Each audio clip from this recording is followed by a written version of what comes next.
Chapter 6, Split the Wind. The sky was dark by the time they got to the rise. The wind was cool, almost cold. "Whoa," said Slim. Dusty slowed to a halt. "They're camped down there," Slim said in a low voice, "in that patch of trees." Jack saw a campfire at the bottom of the slope. He saw the horses gathered in a dark clump. One let out a loud whinny. "Hear that?"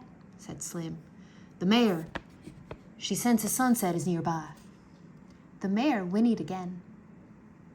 "Sounds like she's tied to a tree," said Slim. "I think the rest of the herd are loose." "What's our plan?" whispered Jack. "Smiley, you stay here and guard Sunset," said Slim. "Right," said Annie. "Shorty, you and I ride down near their camp," said Slim. "You keep Dusty quiet while I cut the mare loose." "How do you keep a horse quiet?" wondered Jack. "Once the mare's loose, she'll break for Sunset," said Slim. "Then you and Sunset take off, Smiley." "Got it," said Annie. "Then we'll split the wind," said Slim. "What's that mean?" wondered Jack. "Till we get to Blue Canyon," said Slim. "Where's that?" wondered Jack. "All set. Any questions?" asked Slim. "Nope," said Annie cheerfully. "Yup, about 1,000,000, thought Jack. "Okay, partners," said Slim. "See you soon, Smiley. Come on, Shorty." "Have fun," said Annie. "Fun?" thought Jack. "Is she nuts? Our lives are at stake." Slim snapped his reins. Dusty started down the rise. Their way was lit by a nearly full moon and 1,000,000 stars. "Maybe now I can ask Slim some questions," thought Jack. But just then, voices came from the rustlers' camp.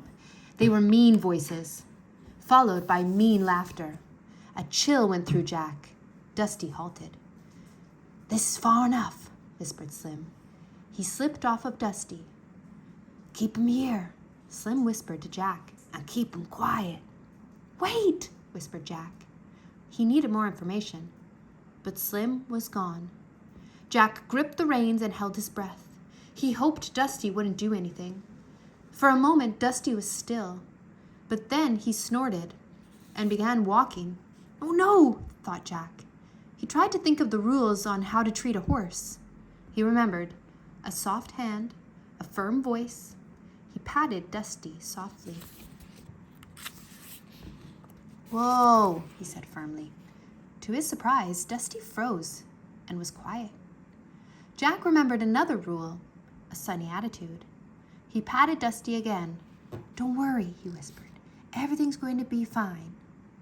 Just then, a loud whinny came from the herd of mustangs. They began moving up the moonlit slope. "Hey, the horses!" a rustler shouted. A gun went off. Jack ducked. "Come on, Shorty!" came Slim's voice. Jack looked up. Slim was riding the mare. Jack was shocked.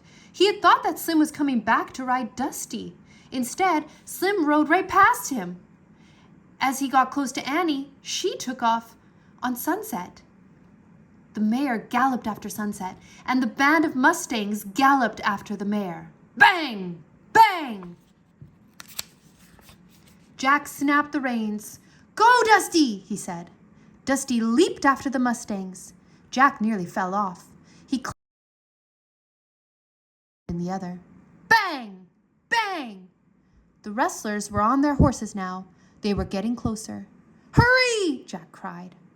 Dusty cleared the rise in an awkward leap. Jack started to slip out of the saddle. He let go of the reins and tried to hold on to the saddle horn, but his weight pulled him down. He closed his eyes as he fell to the ground. Bang! Bang!